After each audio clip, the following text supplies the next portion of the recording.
What's up, Solutionaries? Welcome to the Maj Toure Show. I am Maj Toure. Today we got some interesting conversations going on. We're talking about the Pop the Balloon video. I don't know if y'all saw that, but we got a bunch of stuff coming in. Huge shouts to everybody tapping in. If you're tapping in on x.com at Maj Toure 999, what's up? If you are tapping in on youtube.com/Maj Toure, thank you for tapping in. If you are tapping in on rumble.com/Maj Toure, appreciate that as well. We're going to have an interesting conversation today. Very, very interesting. We saw the Pop the Balloon video that the Kamala Harris administration is kind of like putting out there, right? And if you aren't familiar with the Pop the Balloon show, it's like 20 verse 1, that type of energy. But anywho, that content went out, and so we wanted to get some people on that could give different perspective about this. Is it a pander? Is it in touch? Is it just how people feel? So we reached out to a bunch of folks to get them to tap in. Some folks came in, some folks did not. And this is not a diss to anybody that didn't. Maybe it got too hot. Maybe the sister that did tap in, Deja, maybe they was a little scared. You never know what's going on out here. You never know. So that's what we're going with today, guys. I want to remind everybody, we got our first folk person in the actual chat. She's backstage. I'm going to bring her up shortly. But again, guys, you know the work that we do at Black Guns Matter. Basic firearms training, conflict resolution, de-escalation, all of the information that's important to our communities, civics, stop the bleed. We use the Solutionary Center for anyone that wants to teach any types of classes. We make that space available to all for free. But as you guys saw on my social media, we rumbling. So we want everybody to get some value from the show tonight to support the work. Go over to givesingo.com/Solutionary, that link that's right under me on the screen. We now only need 150 $100 donors for our November and December's classes and working on buying the Solutionary building. So we want you guys to tap in, super chats and all that other good stuff. I'm going to bring our first young lady to the stage. She's going to express who she is to you all. We're going to talk about it. We're going to get some questions. And again, guys, jump in the super chat. We try to get 10 folks at the $20 level every show. If you get some value from the show, support all of the folks that tap in today. We want to have a robust conversation. We want you to subscribe. We want you to support these Americans. We want you to follow them. We want you to engage with their content. We want you to support. We want you to put your energy into conversations that are very, very fruitful. So I'm gonna bring Deja to the stage. Oh, did I do it too early? My bad. Surprise. What's up with you? How are you? Hello, I'm great today. Thank you for having me. Good. Let me put this Bluetooth microphone on so I could hear you a little bit better. But anyway, so I know I hit you like super duper last minute, right? Yes. And I'm like, hey, do you want to, I saw you on the other joint. You want to do this show? Do you want to talk about this topic? I'm gonna play the video for everybody. Yeah. Here shortly. We got our other brother just tapped in, our brother Chad O. Jackson. I'm just in essence gonna moderate between, because I'm safe to say, but I could be wrong, that you both probably have different perspectives on this topic. But I want everybody to understand that this is what's needed. We need respectable civil dialogue for folks that might be on different sides of the aisle, because you never know how fast, if we're all objective and all looking for nuance, you never know how fast that could change. Some new information is presented. So I want to bring up our other panelists for tonight. Chad, what's up, my brother? How are you? Good. Can you hear me okay? Oh, you on mute. Is that me? That might be you, bro. Take your time. Chad is here. We're going to get everybody to introduce themselves and just chop it up a little bit. And we're going to play this video. Chad, when you get your mic up, I'm going to play the video in the meantime, in between time. But again, guys in the super chat, I want y'all to share this. If you're coming onto the platform, repost it. If you're watching on x.com, repost. If you're watching on YouTube, rumble.com/Maj Toure, share it. And I want everybody to make sure that you are sharing this all over the place. Shamika Michelle is in the chat. She just said, Chad, your volume's just low. So we'll figure it out. But in the meantime, I'm going to play this video. All right. And Deja, I'm going to go to you first. Okay. Don't rush. It's no rush, Chad. Take your time. We'll get to it, right? I want to play this video first. Now, there's 2 sections. I'm going to play this longer. It's two videos, but 3 sections, all right? The first one is shorter, but it's like 2 commercials from the Kamala Harris and Walt's perspective, right? But this first one is from a sister that was actually, she had a prior engagement and she was going to be on this panel today. But she had a prior engagement. She couldn't really tap in. So I want y'all to watch this video. It's about 2 minutes, maybe 3 minutes of some change. Testing. And I want to hear everybody, especially in the chat, give me you guys' perspective and let me know what you think. Friend of a black male who is of voting age. I desperately need you to watch this video. If you're not, you can keep scrolling. But if you are, I need you to watch this video and I need your advice. I am a mother of a 24-year-old handsome black male who lives down the south.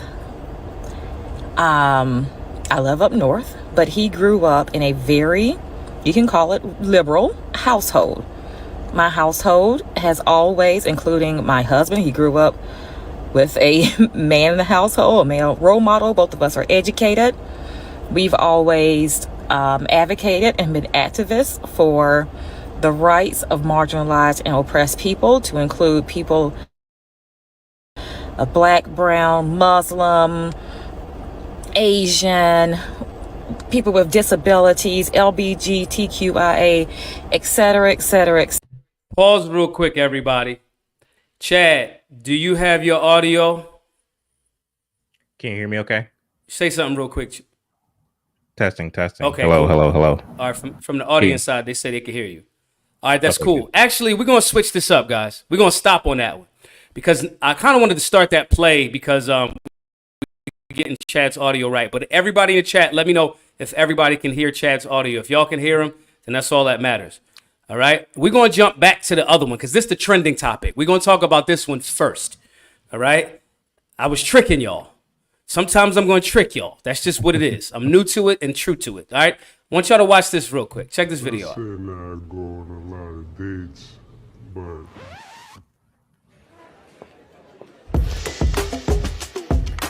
Hello, ladies. I'm Trey. It's good to be here. What do you do and how much do you make? I work in finance, making 6 figures. How tall are you?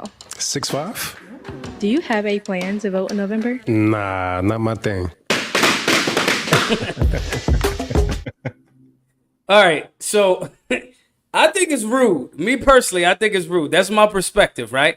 But I want to hear y'all perspective. First question is, do ads like this have an impact on the way black men specifically view the Democratic Party or its candidates? All right, Deja, ladies first. We're going to jump to the ladies first. Oh, we got the other brother tapping in too. Okay, it's a full house. Now let me, for full disclosure, I want to give full disclosure. Our brother, I am Mr. Let Go. He's on the panel right now. And this, I thought it was only going to be Chad and our sister Deja. So, and I'm going to assume that I am Mr. Let Go might have more of a conservative lean. So for all intents and purposes, I'm not only going to moderate, but I'm going to jump in on Deja's side. Okay? So we got to have a balanced situation tonight. All right? We're not ganging up on the sisters. So I want to ask y'all some questions. First, I want everybody to introduce yourselves. Deja, you first, then Chad, and then you, Mr. Let Go. Everybody share who you are, where you from, and all that other good stuff first. Sure. So good afternoon, good evening. Can y'all hear me okay? Yes. You hear me okay? All right. Good afternoon to everybody. I know people are maybe in some different time zones. Hope everyone's having a good day. I'm over here in Texas in the South, and my name is Deja. You can also find me on Twitter at the Deja King, which is how we connected as well. Again, thank you for reaching out. I'm happy to be here today, and that's who I am. Hello, my name is Chad Jackson. I am a independent researcher and here in Texas, and I'm also a small business owner. I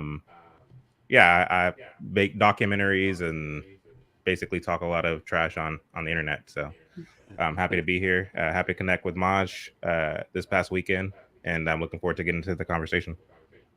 Thank you. I am Mr. Let Go, and I am a coach. I've been coaching men and women for the last 7 years. And I'm interested in this topic mainly because I'm here to protect our women from themselves as well as their children.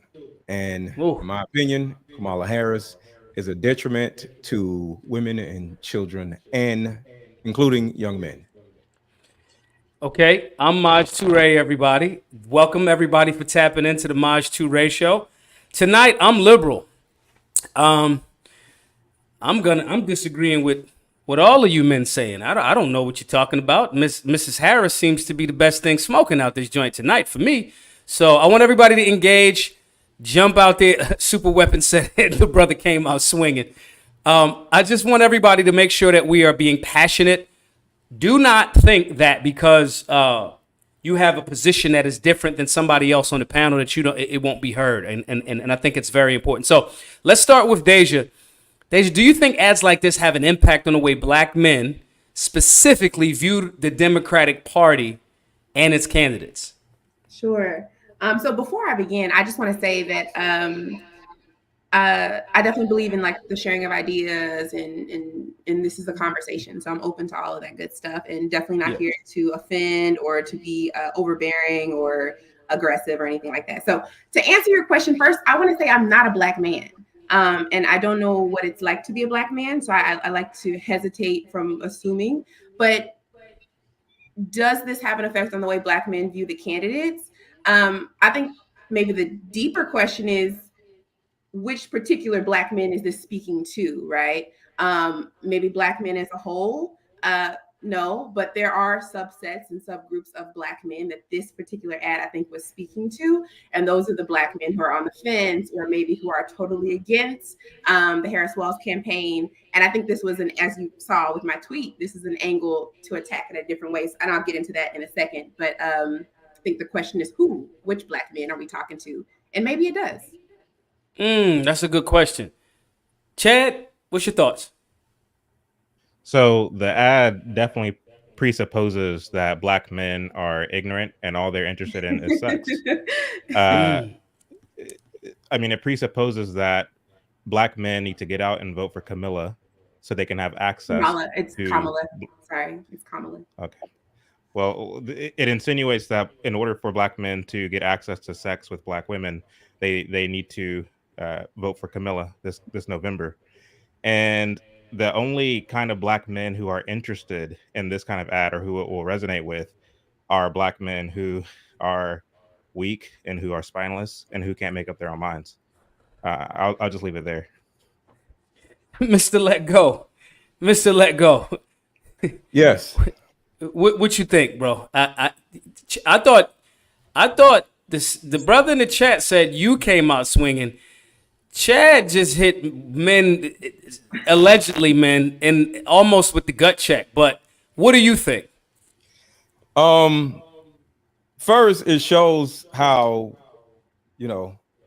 utterly stupid Kamala is, because from a campaign standpoint, if you are a Democrat, one simple thing you must do is to make the balloons blue, you dummy, instead of red.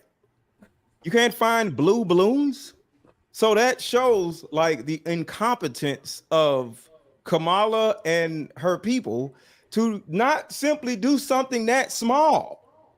Like, everything matters when it comes to an advertisement. As an example, I'm wearing a red shirt. I put this shirt on purpose.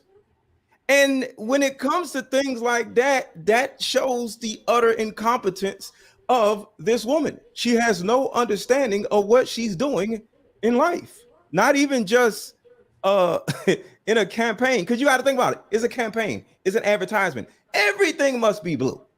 So for you to not take your incompetent butt to Party City and find some blue balloons, something's wrong with you.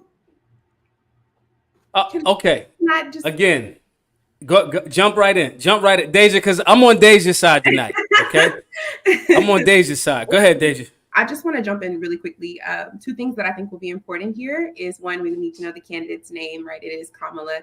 And two, it's also really important to specify that this is a YouTube video thing that already existed before Kamala.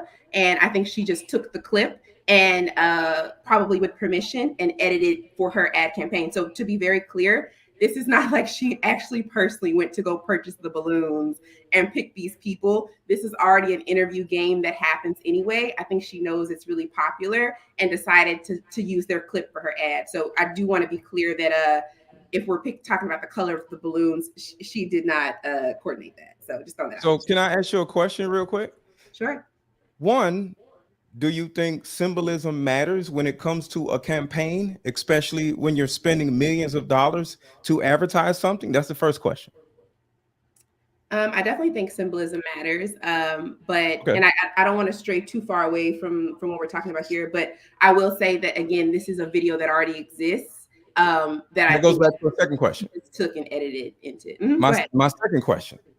According to what I heard, because I don't know if it's true or not, thousands of black women like donated to this woman's campaign where she got all this money to go get Usher, which is who hangs out with Diddy and went out and got Meg Thee Stallion, and she put her little blue on while she was twerking like an idiot. So she has the money to go pay somebody to do something. So wouldn't it have behooved her to use her little money from all the black women to go film or refilm a balloon popping event at least for 10 minutes, because it's just an advertisement? Get a bunch of people there with blue balloons and say, hey, you are this and you are that. I don't like you, da da da, and then play some music in the background, pay somebody to edit it, and then put it up. Like, this is a campaign. So why in the world would a person that actually seems to be incompetent not think to go film their own commercial? No, I'm about to line you up, Mr. Lego. I'm about to line you up. Listen, you want to take I'm a male feminist. Okay, I'm a male feminist. So I got to line you up. Listen, it changes the dynamic if it's not in alignment, to Deja's point. It changes the dynamic if it's not in alignment with what the trend is. You don't see people when Kevin Hart made the plastic cup boys, they didn't change the color of the plastic cups. The red Solo cups are red Solo cups. That's what it is. So to be in alignment with the marketing and all that other stuff, all right, everybody on all of these 20verse 1 shows, they pop red balloons. Maybe from her perspective, she's saying we don't rock with red like that, so we popping it. It could be that argument. No, symbolism is everything. So the symbol could be maybe what's popping. What's popping? We popping on the red. Hold on, maybe y'all, because I don't know y'all's background, but marketing is everything. Everything. And a color, especially when you are a Democrat, means more than anything. So when you look at UPS, when you look at Waffle House, the color of the building, the color of everything, it means everything. Okay. So what would the symbolism of a blue balloon mean if we destroy a blue balloon? Yeah, What's, tell us. No, using blue balloons would literally stand out and be like, I see what they did there. They got the blue balloons. It's symbolism. But the blue balloon get popped. We don't want, when we pop your balloon, we don't want you. When I see, okay, think about this. When I see red, I think Target. When I see blue, I think Walmart. I don't care what the blue or the red is doing. When I see that color, it's symbolic of a certain brand. When I see yellow, I think about Waffle House. When I see brown, I think about UPS. I don't care what the brown, the yellow, or the blue or the red is doing. All right. So wait. Let's go to chat real quick, because I don't want us to devolve into like the color scheme of the things, right? Are we all in agreement, or are we in disagreement, right? That this ad has a negative impact on the way that black men view the Democratic Party. So let me go back to Deja real quick. Deja, do you think that the average black man, let's say working class, 21 to 40, right? Age group. Do you think that in seeing that ad, that those black men are going to view the Democratic Party, a little bit differently? And then we'll go to Chad. Yeah, and to be honest, and again, I'm not a black man, so I do want to speak lightly. But no, I don't think so. I think it really depends on the lens that you're looking at the ad from. Now, if you're just a regular person, this is a fun game people play, and hopefully you picked up that the message of the ad is the people you date care about if you vote or not, and they may reject you if you're not politically engaged. I think that was the premise. And I really, and I think Chad, maybe you'll share more in a second, but Chad, it really sort of struck me when you said that the ad was about sex. I was like, whoa, we just met everybody. We're just introducing names. Nobody's having sex with anybody. Now, I think obviously the general idea is that maybe the person would meet someone on this show and eventually date and be with them. But no, I don't think it was about sex. I don't think it was about putting one down. And final thing I'll say is one thing I do want to be careful with that particular ad is black men do go out and vote. Although black women vote at a 10% rate, a little bit higher, I think it is. So I definitely don't want the connotation to be that all of black men are disengaged, which is why I said it's really important to ask who that ad was for. It isn't for all black men. Black men are getting out there. I just left an event where the mayor of Houston was there. There were so many black men in suits with their families who work jobs, who are educated, and they're here and they're looking and they're paying attention. So I'm hoping that was not the impression that it made, but it seems like maybe it was for some folks. Okay. Chad, what's your perspective before we move on to the next question? What do you think? Well, we got to bring Chad in. When we get professional, we get Chad tapped in. when it's ratchet time, we're going to defer to me, right? And probably Mr. Let Go. But when it's professional and actually like adult in the room, we're going to defer to Deja and Chad, okay? For all fairness. Go ahead, Chad.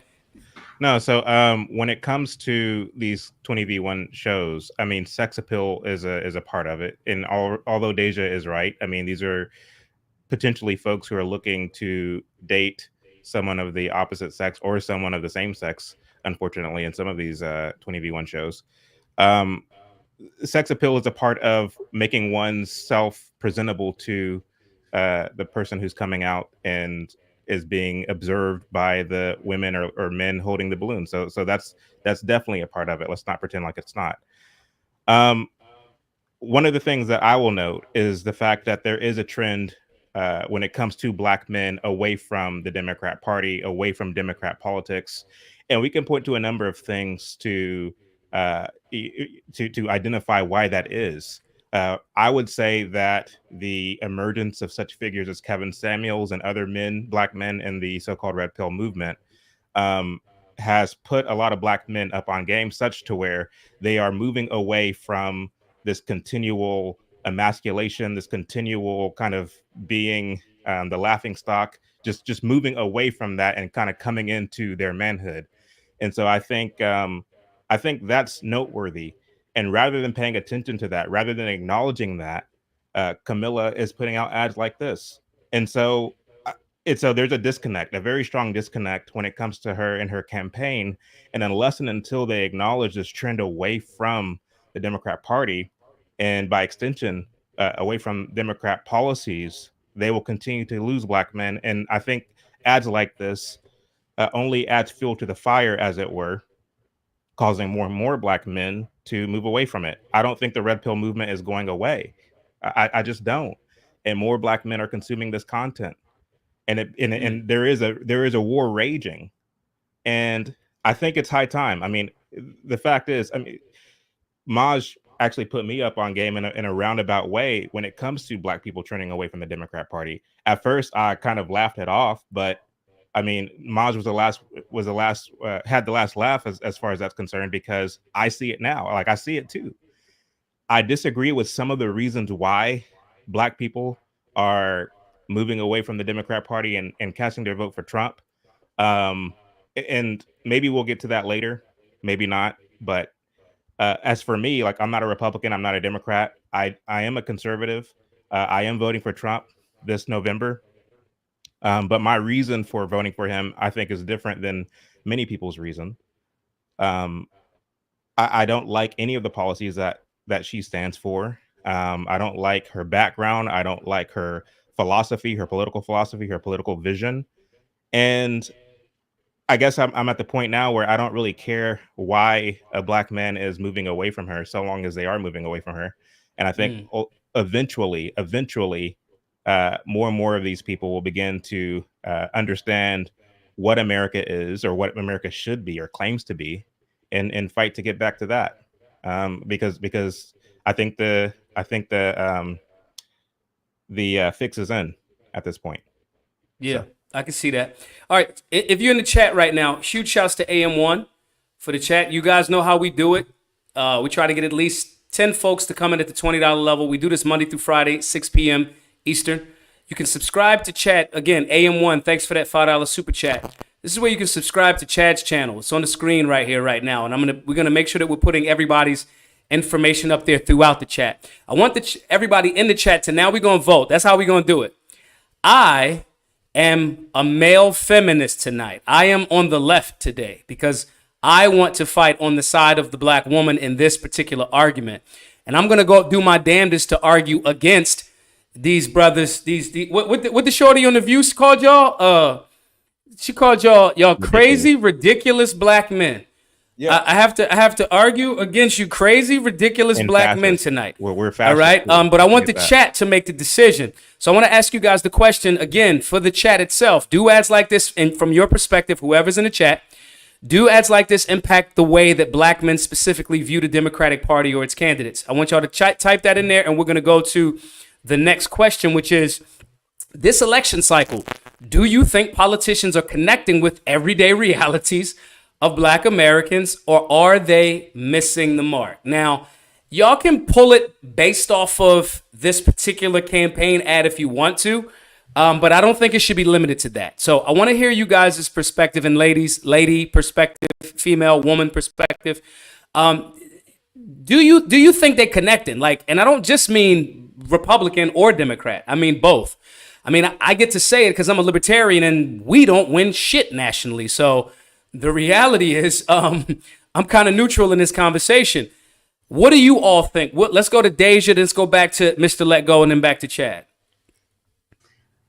Yeah, so, I will say this one thing in particular. Do I think that they're connecting on a personal level? To be honest, I think that they're making an attempt. I am hearing, when at the rallies, when they're sharing their personal stories about this woman died because of an illegal immigrant who harmed her or killed her in a drunk accident, or this woman almost died because she, had a baby. You can see Tim Walz' son in tears in the audience. It's emotional. It's personal.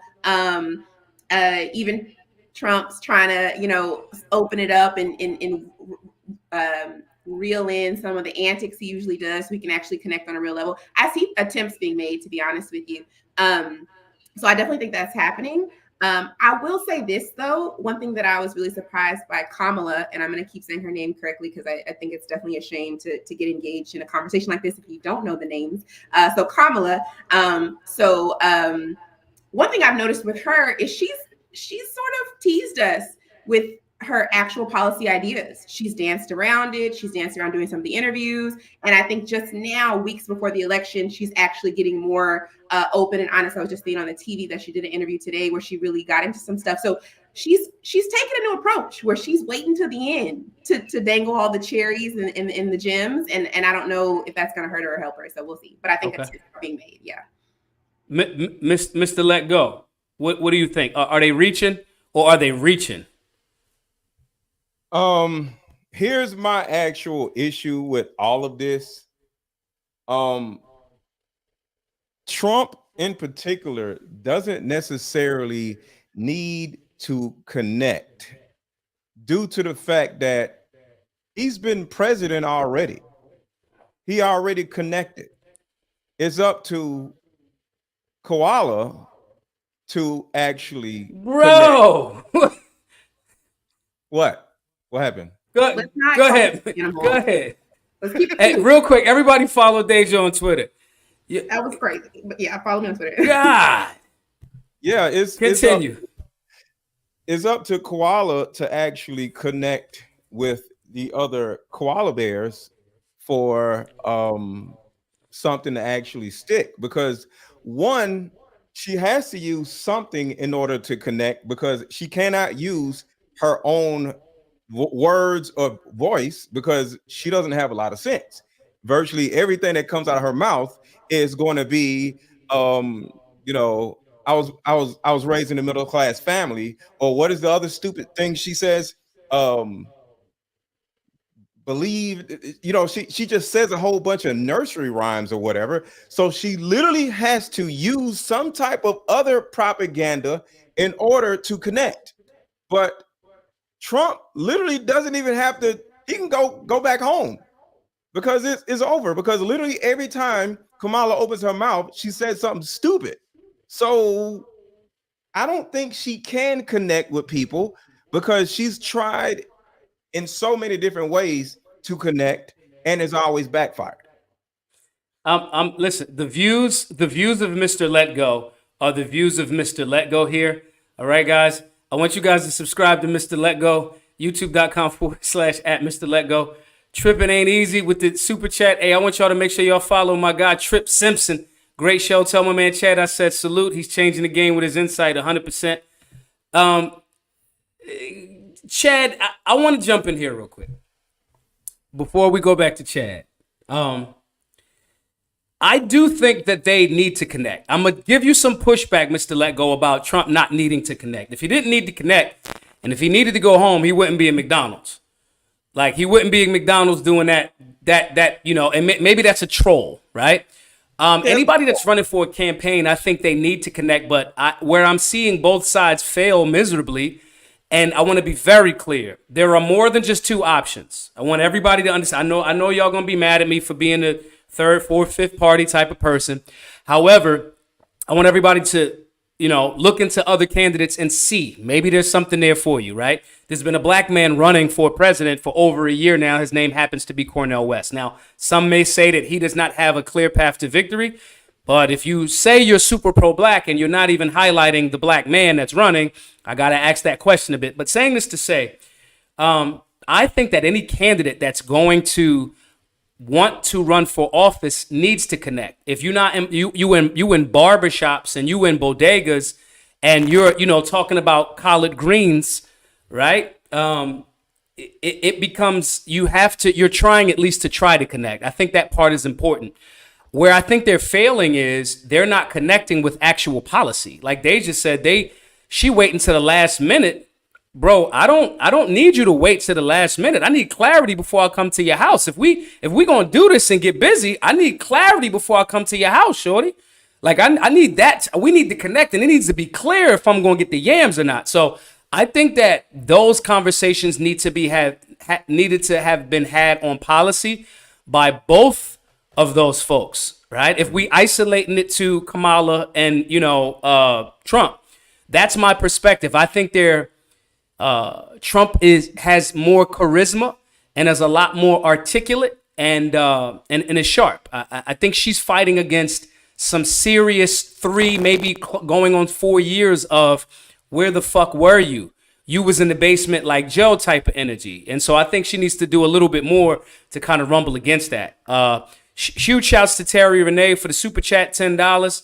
Says, I don't subscribe to the labels that have been created to divide. However, I live in America. It's my priority since this is where I am. The Dems' actions don't show they care about America. Then we got Eli80, just says koala. Y'all are wild.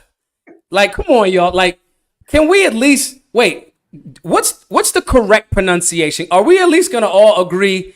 Because the brothers is ganging up on our team. Can we at least agree? Go ahead, Deja. Can I also just mention too that it's obviously y'all are being a little passive aggressive by intentionally messing up her name or comparing it to animals, which I think is a little petty. Unfortunately, you guys on some toxic masculinity a little bit. And I also think it's a little xenophobic. You obviously know she has a name from another country, so you're intentionally acting like Wait, you don't understand it. xenophobic? Are you kidding me? She obviously has a name from a different country. So her name is Kamala. So like I was saying, if you feel passionate about these ideas and you want to engage in conversation, you'd think that you just maybe learn the name. But Mr. Let It Go, she's saying you on some xenophobic shit, bro. Like what's up with that, y'all? I mean, do y'all have problem with folks from other countries? This is the typical Black woman weaponization of womanhood. Women enjoy weaponizing. This also happened to Barack as well. So just saying.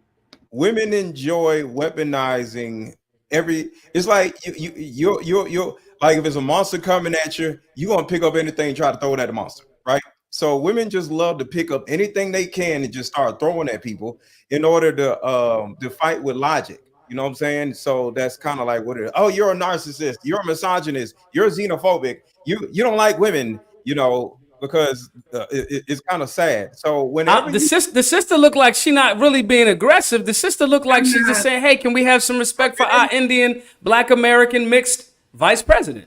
But can I finish? Like, I don't. But you're not even responding to what I'm saying. You're just sort of being insulting. Can I finish? I don't interrupt anybody else. Like, right. I just want to say. So the first thing is, this is what women tend to do. They're going to sit here and throw toasters at you and whatever they possibly can, instead of just having a conversation. Now, when it comes to the woman's name, I can call her whatever I want to call her. That doesn't mean I'm xenophobic, exophobic, R-phobic, A-phobic, B-phobic, whatever a phobic y'all want to see around and throw at me again. That because that's a toaster being thrown. Let's bring Chad in, because the ratchet gentlemen have dominated for enough time. Let's bring some sense and logic back into the equation. My brother Chad, do you think the politicians are connecting with everyday realities of Black Americans? Well, before I answer that, let me just address why I call her Camilla. I call her Camilla because it flows off the tongue better. And then too, like, it's interesting that our sister Deja here is accusing us of not showing her respect by calling her Camilla, this, that, and the third. When you look at someone like Camilla, and she's misrepresenting Trump when she says that it's Trump's Project 2025. She's misrepresenting Trump when she says, "Oh, Trump said that if he loses, it's going to be a bloodbath," and all this other nonsense, knowing good and well that's not what he said. Right. She misrepresents Trump when she says that, "Oh, Trump says there's fine people on both sides," meaning the neo-Nazis and the white supremacists. There's good people among them, knowing good and well that's not what he said. And so it's interesting that Camilla can sit there and misrepresent after misrepresent after misrepresent after misrepresent, but yet and still y'all expect us to sit here and pronounce her name right. So as the kids will say, miss me with that. When it comes to the need to connect, I do believe that. So here's the thing. I want to go a little bit of a different direction with this. When it comes to my approach to politics, if a politician, and JD Vance did this, when a politician gets up there and says, I come from a poor family, my grandfather was a this and my grandfather was a that, my opinion on that is I don't give a damn about what your grandfather did or didn't do or where you come from or whether you're poor or whatever the case may be. I want to know what your policies are. I want to know where you stand on the Constitution. I want to know what you stand on the First, Second, Third, Fourth, Fifth, 10th Amendment, so on and so forth. I want to know where you stand on those things.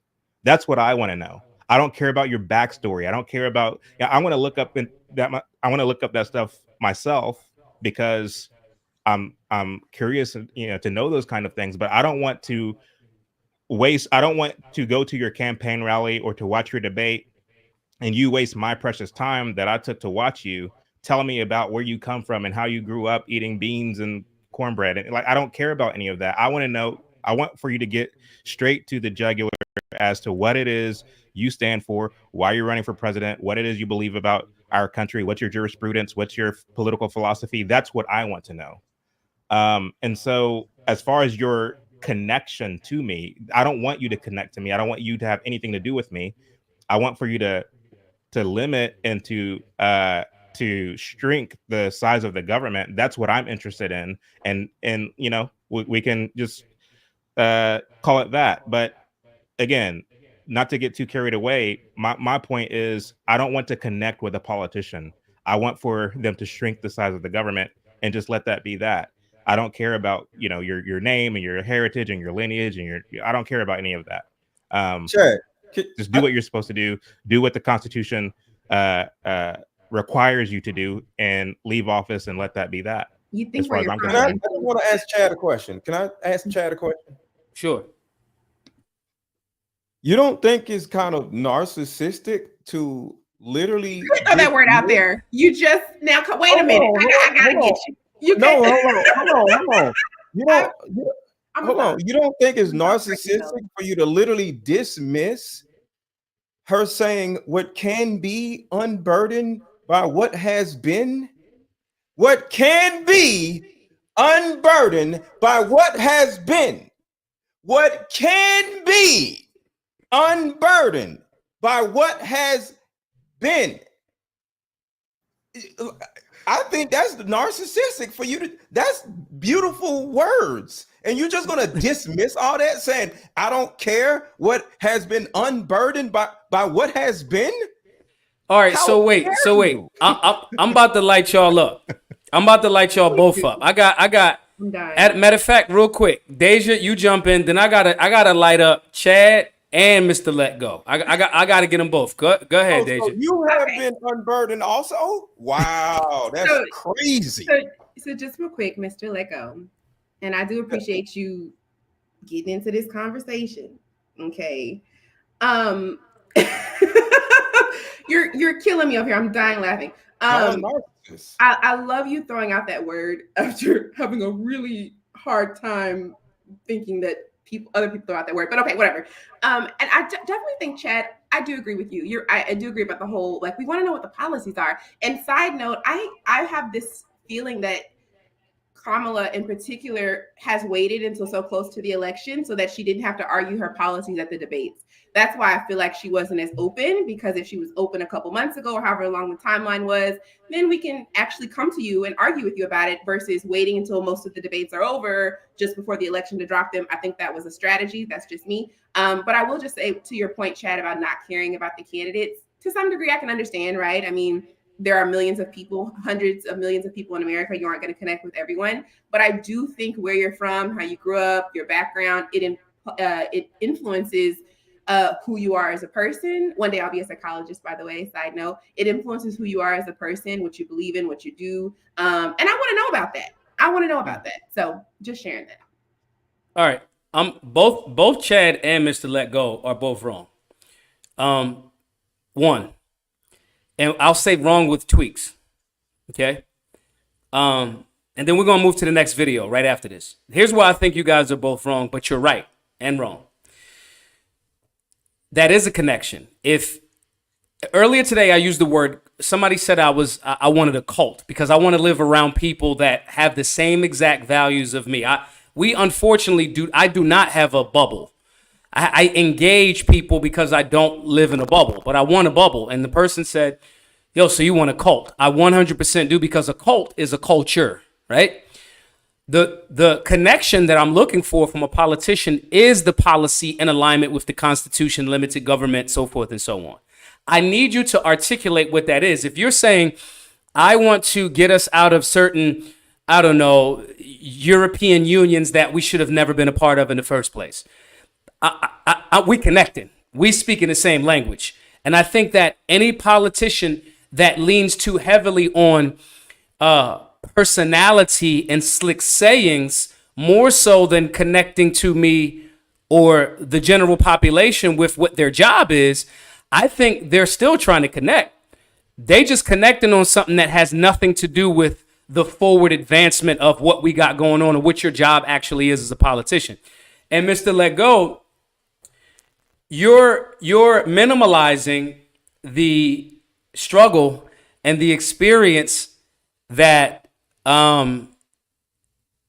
Shamika Michelle said. I can't be talking about limited government if I'm a liberal today. All right, but nonetheless, I think that even if you're right about the perspective, and this is to actually Chad and Mr. Let Go, y'all are correct in the perspective of I don't care what your name is. I don't care. I don't care that I don't have to pronounce it correctly. And then what you do is you box yourself into a less strategic move that allows your opposition politically to make you look unserious. Because if I get on stage, I remember when Obama was running initially, and if people were sarcastically and on the petty tip going Barack Hussein Obama, then that person could easily be packaged as saying, hey, well, look, this person really doesn't care. They don't care about the real issues because their focus is the petty. I think it's a less strategic maneuver.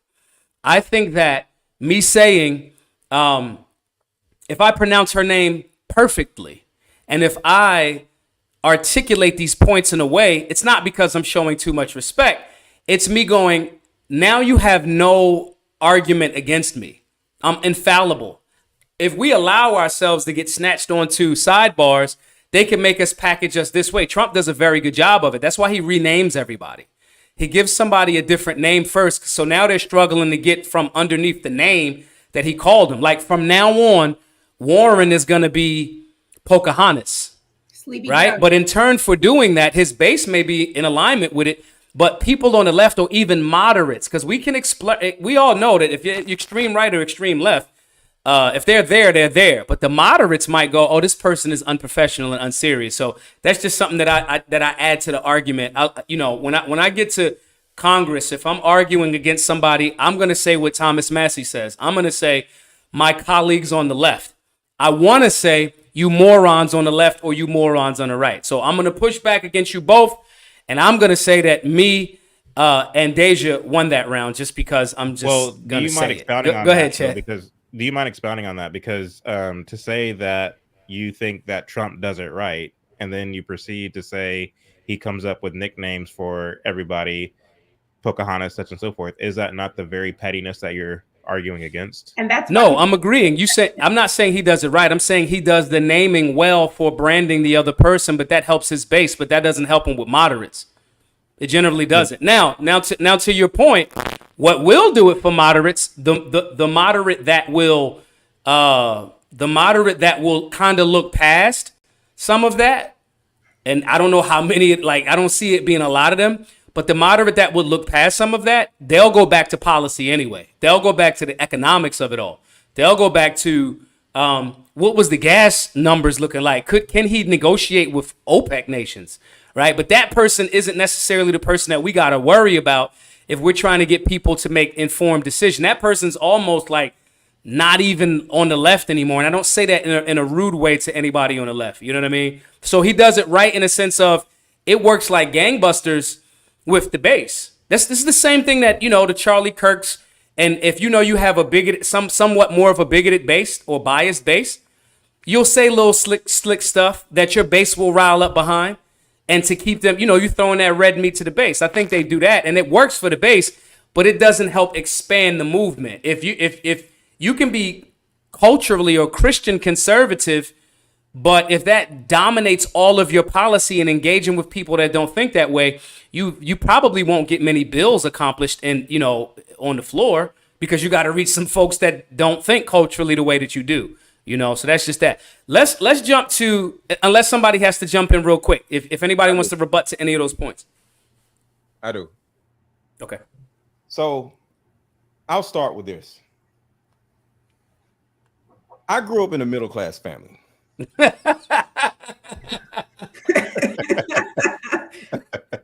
Okay. And I'm making a joke, but I'm actually going against your point all at the same time. This is exactly what she's doing.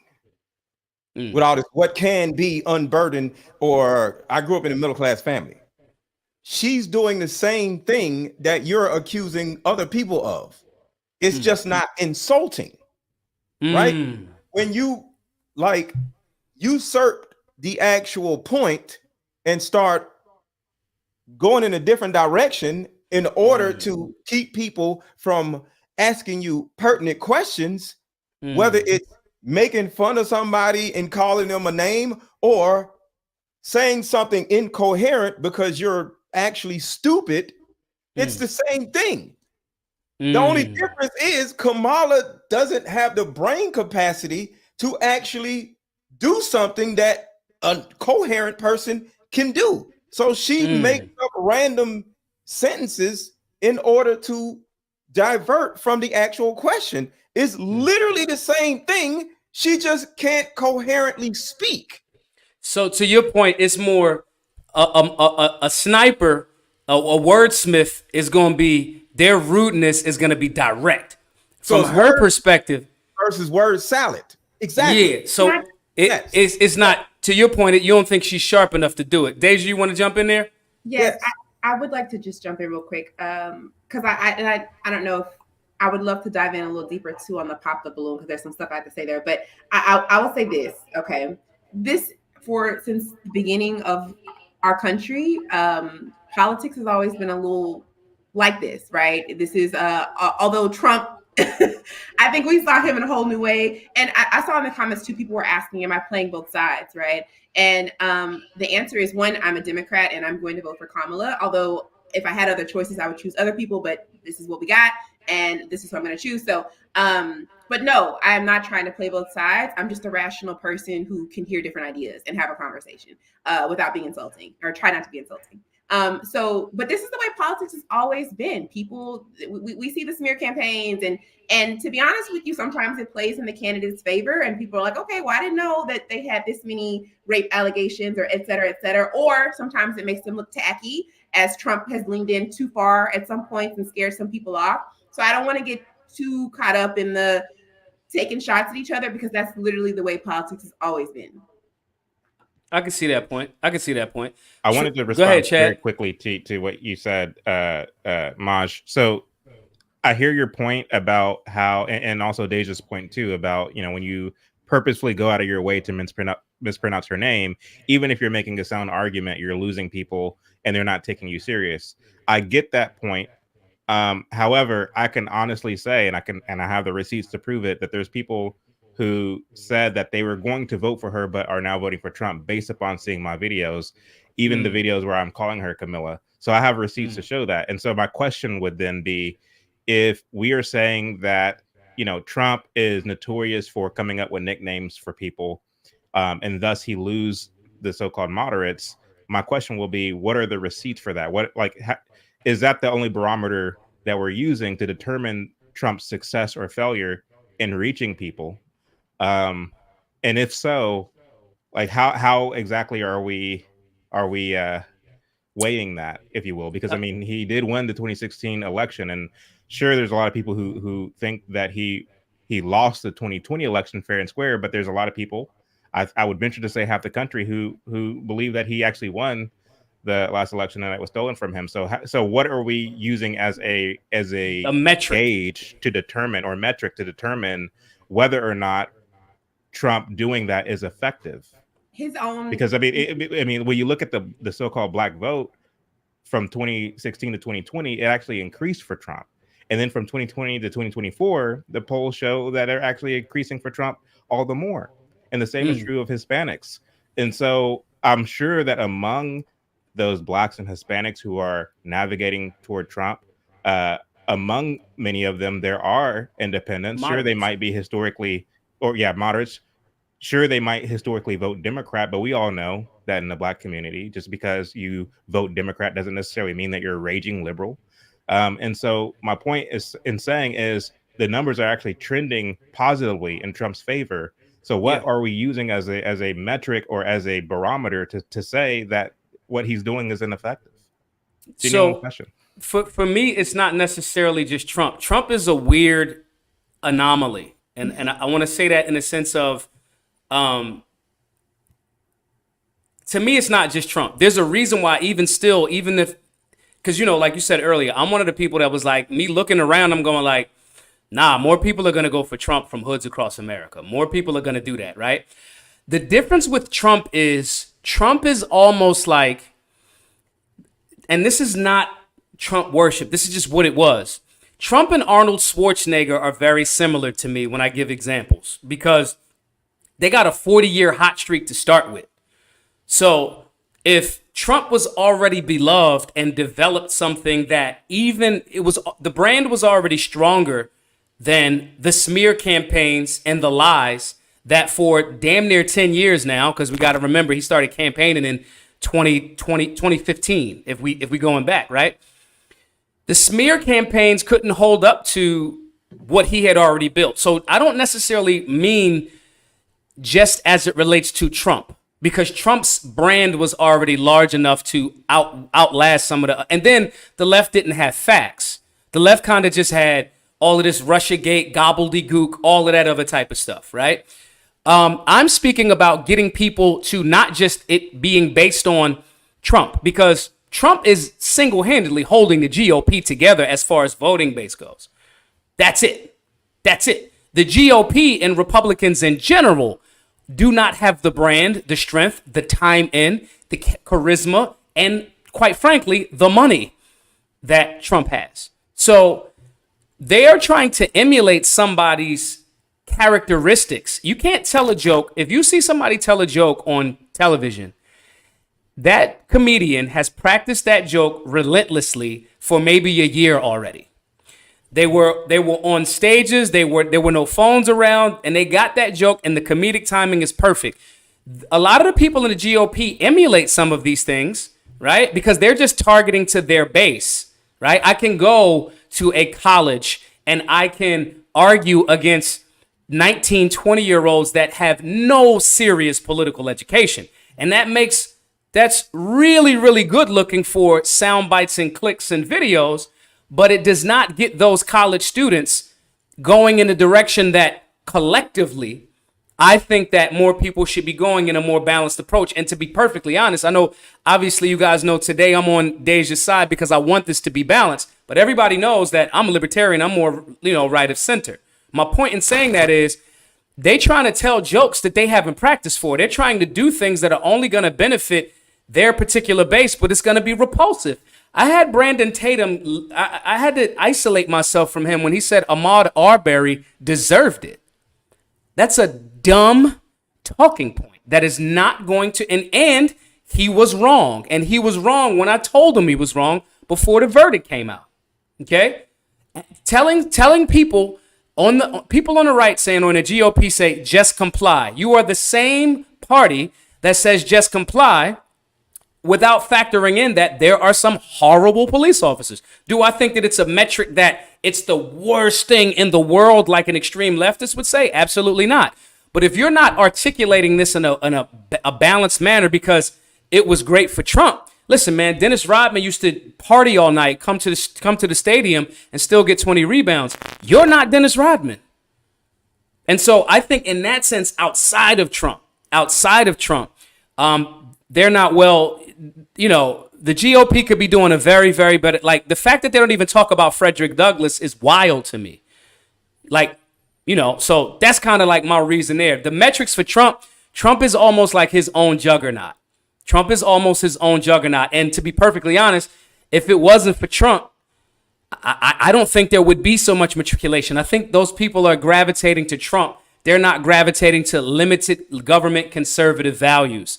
I think that Trump is now being guided to limited government liberty values because he's hanging around libertarians. Yeah, and I think that last point that you just made there is a solid one, and that's why I said earlier that I don't agree with some of the reasons, many of the reasons, in fact, that a lot of blacks are moving toward Trump. Yeah. It's not so much that they're moving to a conservative way of looking at America. Right. It's more so that they're going to the personality of Trump. So I do agree with that.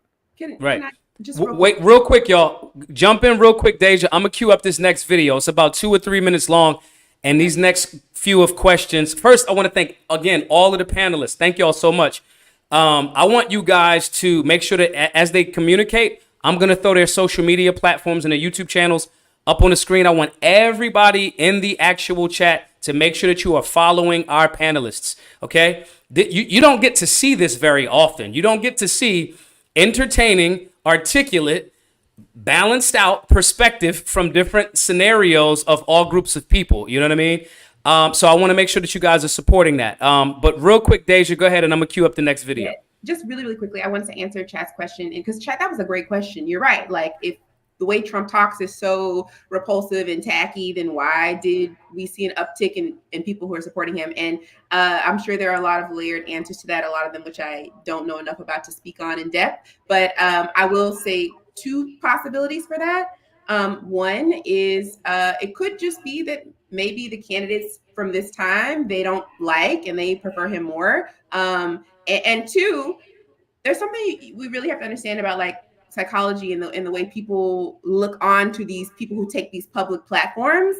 Some people are drawn to the straight shooter, the funny guy, the guy who doesn't mind calling it like it is. They see it as real. And so even though in a political arena we could consider it maybe tacky to say some of the stuff he says, there are audiences and members out there who are listening to that like, oh, okay, that guy sounds like a guy that I would kick it with, or that I know, or that was straight up. Most politicians keep it real stuffy, and he kept it real. So I think that is one thing that does work in Trump's favor, although it can go off the rails sometimes. Perhaps the uptick is there are people who are drawn to his personality. Now, and real quick for Mr. Let Go, I do believe that Trump is a narcissist. I think he has some sort of clinical diagnosis. I really do, just for you.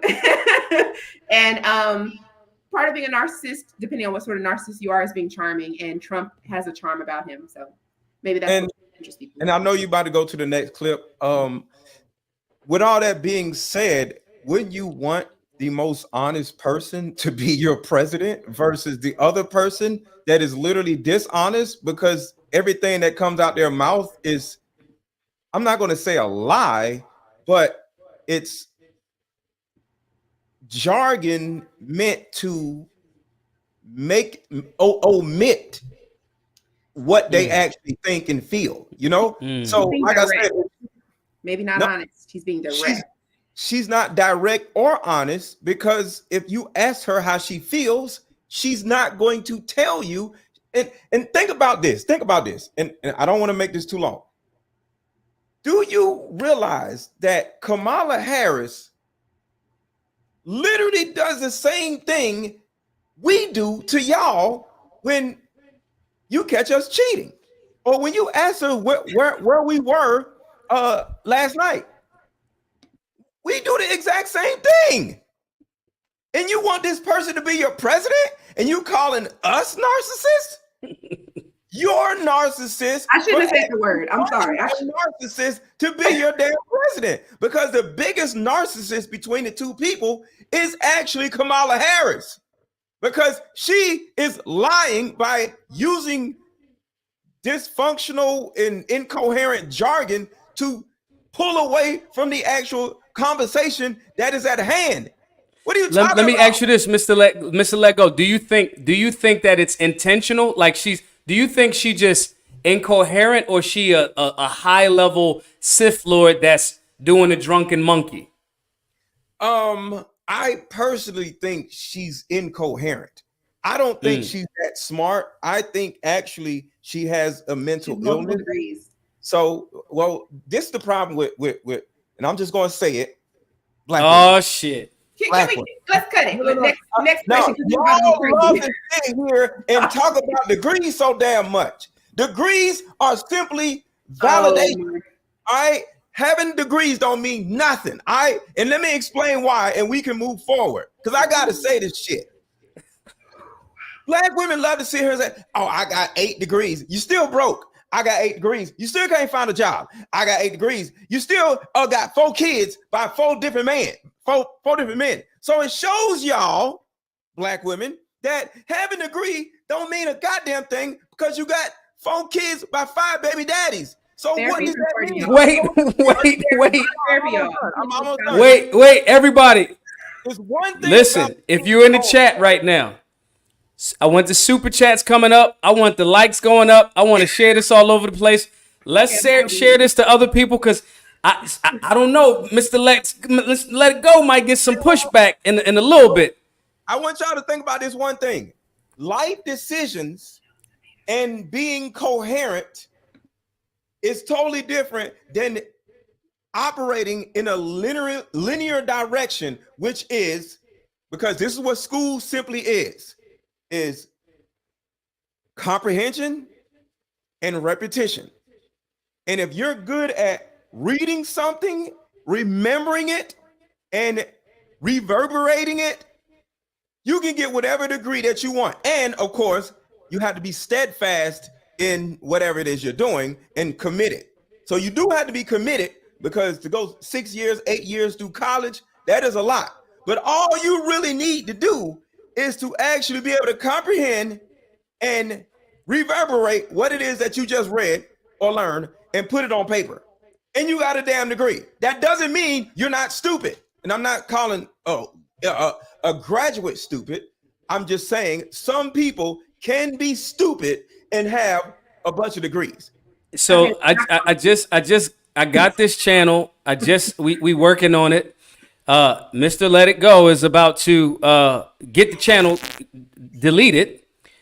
I appreciate it. We may never come back, guys. Thanks a lot, guys. We already had conservatives on. Y'all know they was trying to like silence all conservative voices, but thanks a lot, guys. Subscribe to Mr. Let Go right there on that his channel right there. I want to go switch gears again a bit, y'all, which is actually a perfect segue. This is a woman, and the sister that's in this video, again, she had prior commitment. She couldn't make it into this actual stream tonight because I was going to moderate. It was going to be Deja and the sister here and the two brothers that are, everybody's, again, thankful for tapping into the stream. But this sister here, I want to play this video. I want the chat and I want the panelists to give their perspective on this video right here of a sister who has a son, and he's of voting age, and I want y'all to hear what she's saying about his voting age. We'll play a few minutes of this. We've talked. Hold on one second, y'all. Run it back. Mom, Here we go. the aunt, the cousin, the grandma, the sister, the friend of a black male who is of voting age. I desperately need you to watch this video. If you're not, you can keep scrolling. But if you are, I need you to watch this video and I need your advice. I am a mother of a 24-year-old handsome black male who lives down the south. I live up north, but he grew up in a very, you can call it liberal household. My household has always, including my husband, he grew up with a man in the household, a male role model. Both of us are educated. We've always advocated and been activists for the rights of marginalized and oppressed people, to include people of black, brown, Muslim, Asian, people with disabilities, LGBTQIA, etc., etc., etc. We've talked about rights as we have a nonprofit. We do lots of things in the community that supports the politics and the policies of Vice President Kamala Harris. I even remember the day that Barack Obama won the election in 2008, and my son was 8 years old. And the very next day he got up and put on a suit and tie. He wanted to wear that to school because he saw himself in that moment that he could be the president of the United States. However, in the past several months, he has been giving me strong indications, although he has not said it out loud, that he wants to vote for a former president, Donald Trump, in this election. We are constantly talking him off of that ledge. We are constantly defending Vice President Kamala Harris and reinforcing what we experienced under the oppressive conditions, the police brutality, etc., that we experienced under the presidency of Donald Trump. We have to continue to reinforce Project 2025 and what that's going to mean for him as a black man in the future. But for some reason, about once a week, we had to talk him off that ledge. I'm not sure what's going on with our young black man. He grew up in a very privileged household. He has had all of his needs met, and maybe because he hasn't had to go a day without health care, he hasn't had to go a day without food and his basic necessities. If his human rights or his educational rights or whatever rights that he is entitled to has ever been breached, we have always been there to advocate for him. And maybe that's the problem. Maybe that privileged life that he has experienced of a young black man has somehow aligned with Donald Trump's privilege. And somehow he sees himself more in him than he does Vice President Kamala Harris. But more importantly, not more importantly, but what really keeps me up at night is that as a black woman, I have always made it a priority to show him the strength of a black woman. I started out as a single mother with him. I went to law school with him. His first day of kindergarten was my first day of law school. So he witnessed me struggle through law school. He witnessed me even after I graduated, started making salaries. All right, we're gonna stop it right there. Sounds like a strong we're young gonna brother stop to it. me. Okay, ladies young man. first. Whoa! Ladies first. And Deja, listen, I'm with you, right? We're gonna have to rumble on this one to get this win off. Okay? Deja, Okay. you starting it off. Go ahead, Deja. Well, first, just to be clear, this was this woman who spoke was going to be here today, but she was unable to, right? And so this is one of her videos. Is that what I was? The sister, yeah, she was supposed to be here tonight, but she had a prior commitment. So I'm gonna argue in her favor on her argument. But she giving me a lot to work with. Bless her a little hard. Well, so she said a lot. She said a lot, right? And she shared a lot of personal things about herself. It sounds like she went through a lot, maybe had some tough times, maybe made some poor decisions. It sounded like she ended up putting herself through law school or something and turning it around, right? We love when people turn around poor decisions and a poor deck of cards, right? So good for her. Right. And so to what she was talking about, though, so she's describing this son of hers who's becoming a man, and despite growing up in a very pro, I guess sounds liberal, sort of liberal household, he's now shifting towards a more conservative, Trump-based mindset is what I'm getting. So this is, and y'all have to stay with me because this is layered. This is layered, okay? Kamala is coming into a potential presidency at a very interesting time in history, right? In the course of mankind being on Earth, this is really there's a shift happening between men and women, right? Which kind of brings us even back to the whole pop the balloon thing, right? There's this shift happening in our society, particularly in American society. In previous decades, forever, it's always been a long-standing thing that men were the rulers of our society, right? And to some degree, there's some biological reasons behind maybe why that is too.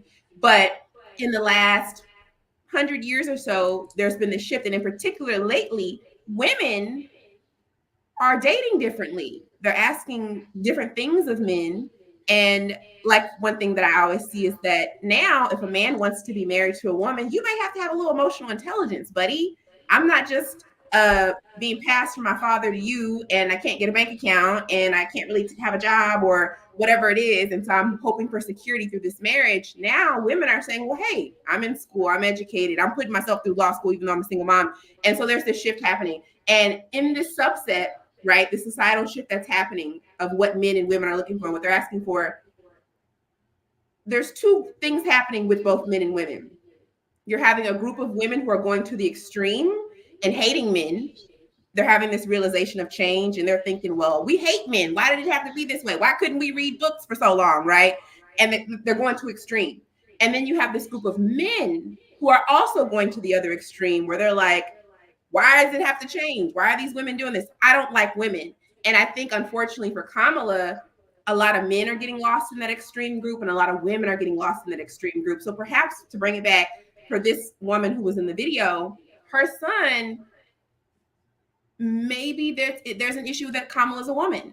Maybe there's an issue that she's a Black woman. Maybe there's some issues there. I really feel like some of the disconnect for some of the male voters, regardless of race, is because the Kamala has a vagina, to be honest with you. Wow. Chad, jump in, Chad. Well, the thing is, I guess my question for Deja is, would you say that America's sentiments, inclinations, trends are similar to that of the rest of the Western world? Or not? Compared to the rest of the world, you said? The Western world. I feel like we're the leaders of a lot of these things, maybe because of our wealth, but the way America does things leads the Western world and some of the Eastern world too. Right. So if you're saying that America's not ready for, or American men in particular, American black men are not ready for a I didn't say that. female president, how? Okay, so you didn't say that. So you weren't insinuating.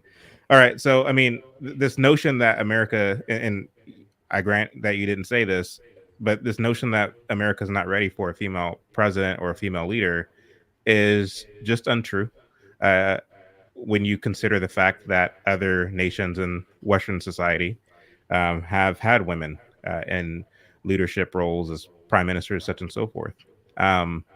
But when I look at that video, first thing that comes to mind is good for that young man. You know what I mean? He's his own person with his own beliefs and his own thoughts that are not his mother's, and good for him. I would like to see more young black men think for themselves in the same fashion as her son did.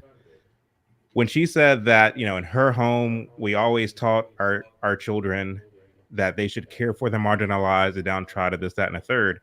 As a historian, as someone who is a independent researcher, who has looked at the tactics of the Communist Party or in the Soviet Union, their agitprop program over the course of the 20th century, and how they strategically, I mean, you can read this in the 1928 Communist Comintern, how they strategically sought after so-called marginalized peoples, observed what their so-called grievances were, tapped in and exploited those grievances so as to basically use those so-called marginalized people as a battering ram to subvert and to implode the system from within.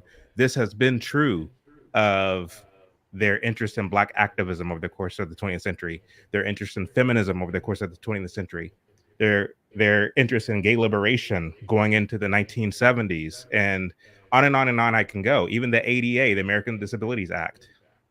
So my point in saying that is this whole notion of putting it into the minds of the people that we have to look out for the least of these as it relates to American politics is something that they do on the left. They don't give a damn about these so-called marginalized people. They don't care about them.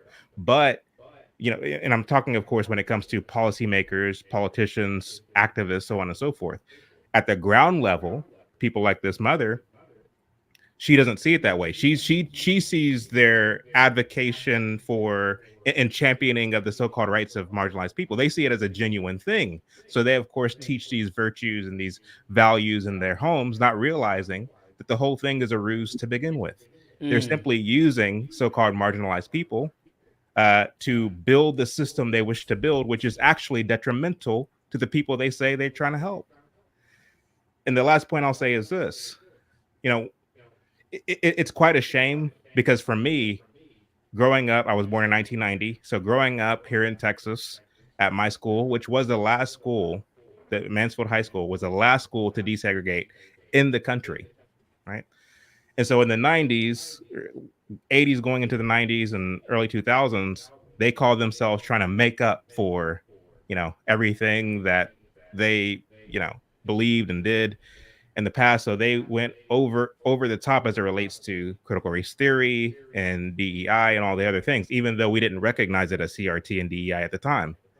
I remember, again, going to school late 90s, early 2000s, learning about the civil rights movement and Jesse Jackson and Al Sharpton and Martin Luther King, learning about these people by predominantly white teachers in a positive way. And it wasn't until I became old enough to do my own research and realizing that the Jesse Jacksons and Al Sharptons and others were clowns and were hustlers and who were using their position not to help black people, but actually to get rich off of black folks, tapping into grievances, exploiting sentiments, such and so forth, to line their own pockets, that I realized, oh, I was betrayed not only by my teachers and the historians and so on and so forth, but in a sense by my own folks, my aunts and uncles and so on and so forth, who were teaching me this garbage growing up as well. And so I felt betrayed and I felt like I was lied to. And so looking into those lies led me away from the Democrat Party, and I became a Republican. And I started doing research into them and realized that they were complicit with a lot of this nonsense. So I left the Republican Party, and now I'm independent. I don't believe any politician. I don't believe in anybody claiming to be for the marginalized people. And so my point in saying all that is my kind of coming to understanding was a process, and it led me away from everything that I've been taught growing up. And I feel like that may have been the sentiments of her son. And I say good for him.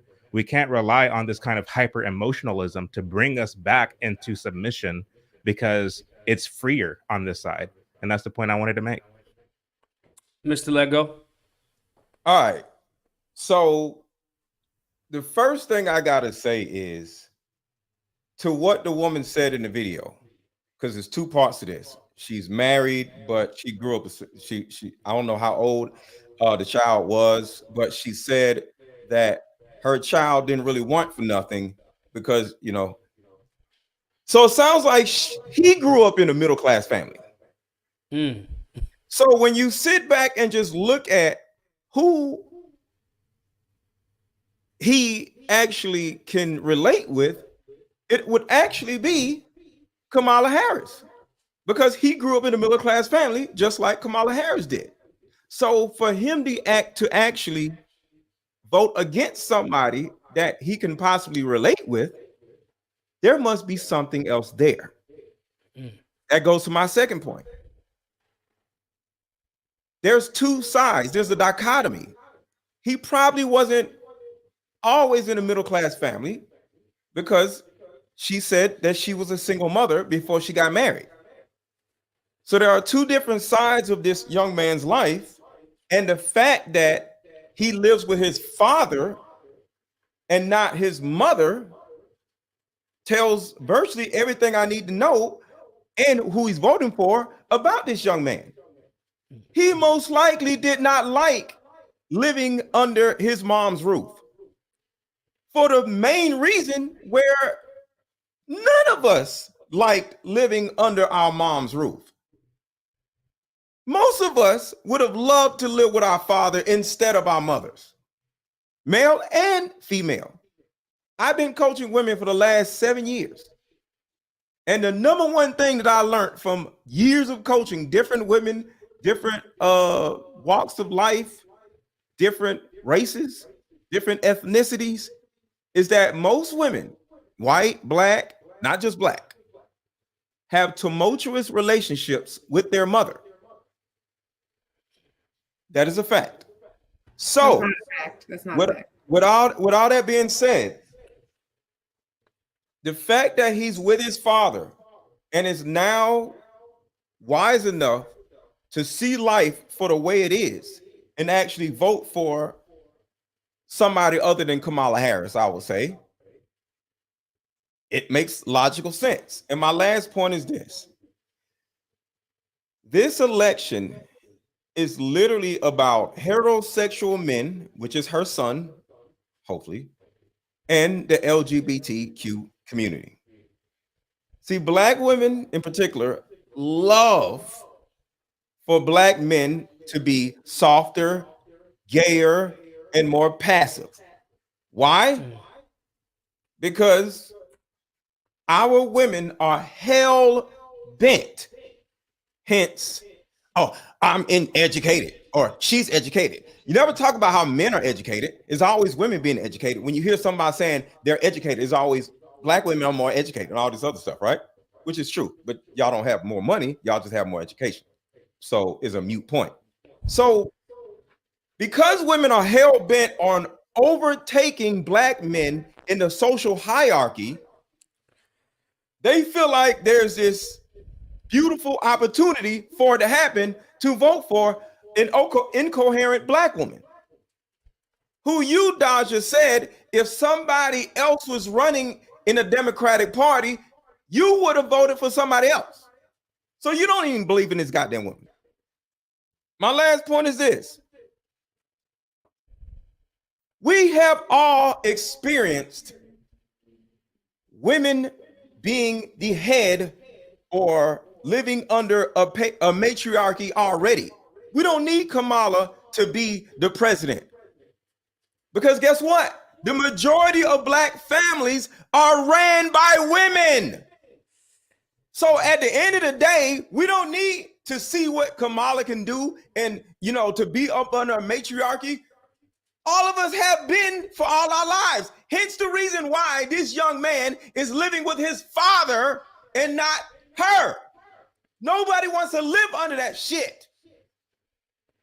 So that's the number one reason why this young man is voting for a man instead of a woman, because he was easily able to see the difference between growing up under a woman and growing up under a man. And he's choosing patriarchy and not matriarchy.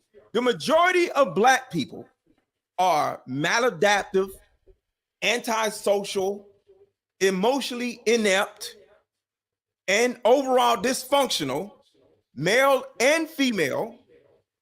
Y'all love to talk about how men are lack emotional whatever. Y'all love to sit here and say men lack all these ambition. But guess what? These niggas was raised by women. So what do you expect? Can we jump? Can we cut it there? Because it was getting crazy. We gotta cut it. Go ahead, Deja. Jump in here real quick. I'm gonna tap out, Deja. You handle this one. Wow. Okay. I feel like we just had a free therapy session for you, my friend, and I'm concerned. Okay. No shade. No, a little bit of shade, but no shade. This is my therapy session for you. That was a huge dump of stuff. I'm sorry. I don't mean to be rude. Let me stop. I'm sorry. I'm not even going to unpack a lot of that. I think a lot of that maybe is some personal feelings about women and black people that I don't share. That's the weaponization right there. That I don't think a lot of people share. It's a personal problem with black women. Instead of just responding to that. We let you have your rant. Come on, y'all. So I'm not gonna unpack all that. I think all I'll say is that I'm sorry that that's your experience, and I hope that for a lot of people that they have positive experiences with the women, their grandmothers, their aunts, and that even if they perhaps did not have a father directly in the home, which if we know history, we know exactly why black men haven't been in the home historically for a lot of different reasons. But just because a black man doesn't live in the home doesn't mean that they aren't adjacent in the community. There's not an uncle, there's not a papa, there's not a whoever, whatever. So there's a whole lot of stuff that you just unpacked there. But I just want to jump in and say that because there were a lot of strong statements made that I think could be dangerous to say. And I wanted to just jump in and say that's a dangerous thing you shared about and not a general idea. So I'm gonna cut there. Do we think that this type of, even these videos and this politics, do we think that political divide is what's adding to the generational divide in these families? Because it seems to me like the mom is almost low-key disappointed, like damn near feeling disenfranchised that her son may be going in a different direction. I want everybody to understand that that young man is over the age of 20. He's 20-something. Like, he's over the age of 20. So he's not 18, 19. Right? But I guess I'll ask this question back to the panel. Are we allowing this political climate, to affect our families' ability to have open, respectful dialogues about differing opinions? Why can't this young man vote for who the hell he wants to vote for? What is the problem with this woman being so upset? Hence the reason why he don't live with her ass. Chad, what's your thoughts on it? Who the hell wants to deal with this shit? Well, the thing is, one of the things that I've noticed is when it comes to who, and this isn't just true of this election. This has been true for the last 3 elections. Namely, the fact that when it comes to the question of who one is or is not voting for, if folks are voting for the Democrat, then typically the conservatives in the family or in the relationship are, well, I don't like that. Here's why I like the Republican. You do what you want to do. I respect your opinion, but here's why I'm voting for my person. If that person is voting for the Republican, on the other hand, he's a narcissist. yeah, it's all the name calling. It's let me take to social media and talk about how distraught I am over the fact that my son or so on and so forth is voting for this person, and it's the cutting of people off, the ostracizing, the marginalizing. That's what tends to happen. And so my question is, and I guess this is in a sense a rhetorical question, unless anyone here wants to answer it, is why is there so much more vitriol and disdain when a family member learns that a family member is voting for the Republican, but you don't see the same level of disdain coming from the other side? This, I think, is because there's this kind of leftist conditioning that goes on that makes leftists and Democrats believe that the voting of their adversary, the Republican, means the end of the world, means the end of civilization as we know it, means the end of democracy, the word they love to use.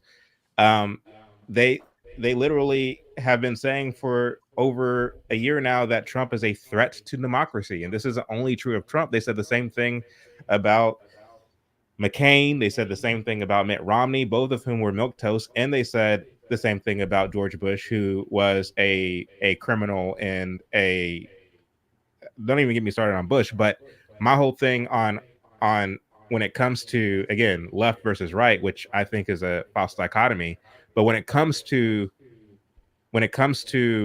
left versus right, I think that the politicians, the manufacturers of consent and of public opinion, they use this kind of divide that they kind of fan the flames for.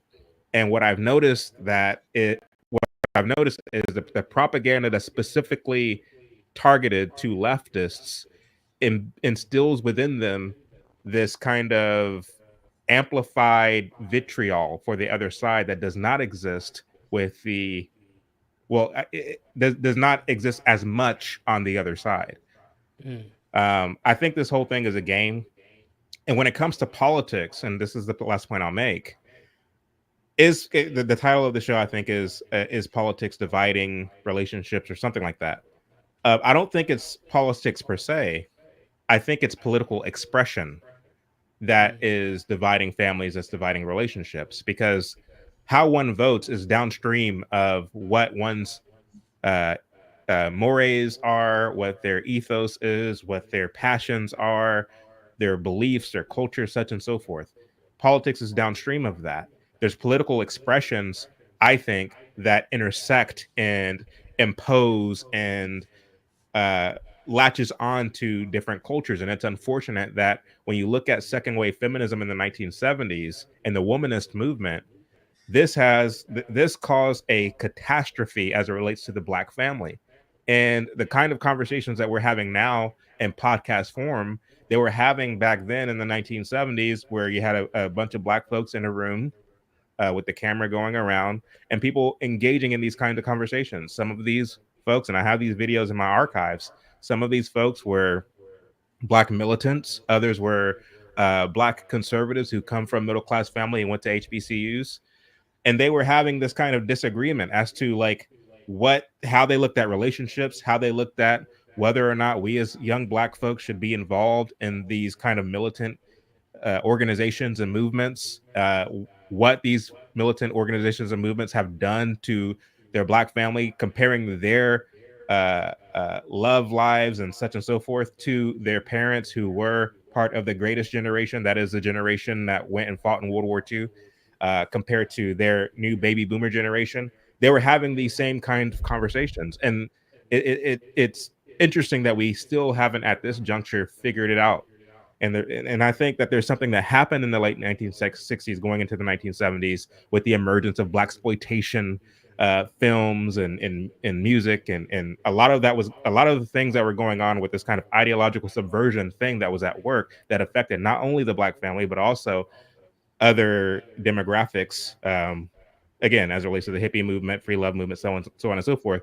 This marked a catastrophic change in relationships, and it was political expressions that, in a sense, gave way to how people vote. So I think this is a very nuanced and complex conversation. I don't know that that's the conversation that we're having tonight, but it's not it's mere surface level to say that because somebody is voting for Trump or Kamala, that's the reason why there's divide. No, it goes deeper than that, and I think it precedes the current hour. Yeah, Can I I agree ask with you a that. question? Sure. You had an earlier question about why is this like this need to make, you just said the Republican, if somebody's voting Republican, is just whatever, right? But the people that hears a person voting Republican, the person literally just falls on the floor like a child and starts screaming like you just threw acid in their face, right? Well, women weaponize catastrophication. I'll say it again. Women weaponize catastrophication. The Democratic Party is feminine, and the Republican Party is masculine. That's literally what it is. So when you look at what usually happens between these two parties, one party is extremely overly emotional and is mainly women.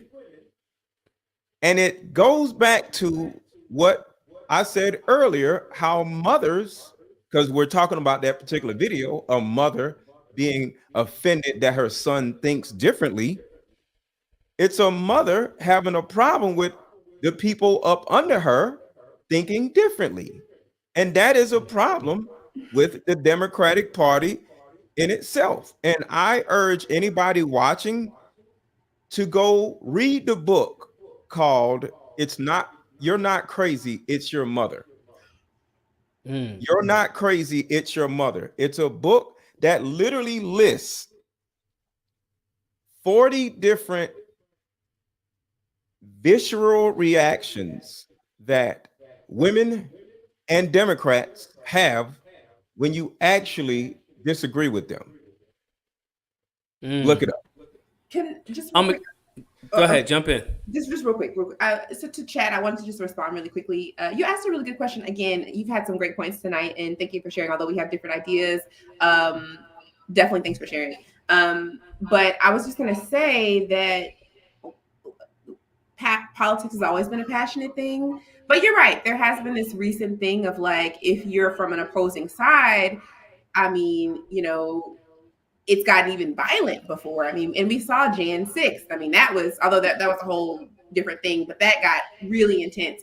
And who knows, maybe social media, being able to get into these think tanks online and share these ideas and get amped up has added to it. I don't know. But it's from both sides. I don't think it's particular to each party. However, depending on who you're talking to, we know that Black people largely vote Democratic. So if you're in the room with a Black person and you mention that, you may get a shocked answer. And I think that's also because of the history of Black people. We've obviously been abused in this country, and this country has had to work and still work, and maybe has not done so great of making it right. I don't think they'll ever be able to make it right. And so that's why a lot of Black folks lean towards a lot of the Democratic votes, is because taking care of the community, et cetera, to some degree, which I know not everyone agrees with. But that's a good point. I don't know why it's gotten so violent and aggressive. And that is concerning. I don't think it should be ready to throw fists, but it gets that way for sure. So I want to say thank you. We're going to wrap up. I want to say thank you to all of the panelists. I want everybody that's in the chat to do a few things. One, I want you to follow all of the panelists. The reason why this is important is because, as you guys can see, we were passionate in the conversation. We pushed back. We argued, right? We debated it wasn't an Oxford style debate, but you guys get my point. What needs to happen is the conversation, and I'll end with what also needs to happen is the execution of some of the solutions. I think that what we exhibited here today was differing opinions, but nobody starts to yell at each other. Nobody's mad at each other. We would all probably go out and have some wine or whatever everybody's into. My point in saying this is I want you all to make sure that you're following all of the folks, because you'll get a different perspective. And obviously, I will be very, very, I'll give kudos to Deja, because Deja has been very, very objective in the conversation. Obviously, you guys know that I'm jumping on her team for tonight, so it's balanced out.